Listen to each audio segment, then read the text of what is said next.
Gwalior high court में मूर्ति नहीं लग पाई देखे बाबा साहब। ग्वालियर हाई कोर्ट में कुछ मनुवादी लोग जिनको ये भ्रम हो गया है कि बाबा साहब डॉक्टर अम्बेडकर के मानने वाले लोग कमजोर हैं या उनके अनुयायी कमजोर हैं, उनका हम भ्रम दूर करने के लिए गए, हमने ऐलान किया था, लेकिन सरकार ने वहां में जाने नहीं दिया, हमारी परमिशन रद्द कर दी, पूरे देश में छावनी, पूरे जिले में छावनी बना दिया।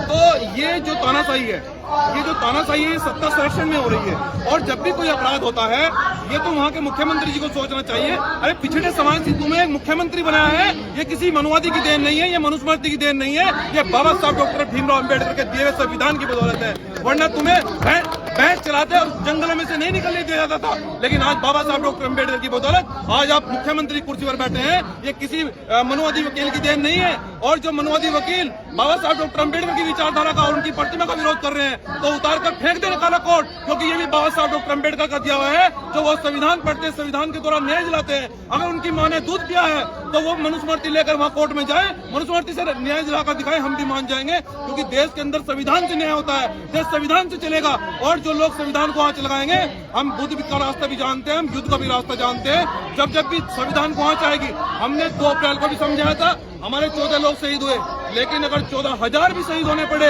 लेकिन अगर संविधान को आंच आएगी, बाबा साहब डॉक्टर अम्बेडकर के सम्मान को आंच आएगी, तो देश के मनुवादी कान खोलकर सुन लो, अगर छेड़ोगे तो छोड़ेंगे नहीं, ये कान खोलकर। अनिल मिश्रा एडवोकेट ग्वालियर के जो विरोध कर रहे हैं बाबा साहब मूर्ति का, अब ये कह रहे हैं कि बाबा साहब ने संविधान नहीं। ये मिश्रा पता नहीं कितने फिरते हैं, ये मिश्रा पता नहीं जब कहाँ गए थे, जब बाबा देश के अंदर देश का विभाजन हो रहा था, जिन्होंने 2 अक्षर नहीं पढ़े और बाबा साहब डॉक्टर अम्बेडकर ने पूरे देश का संविधान लिख लिया।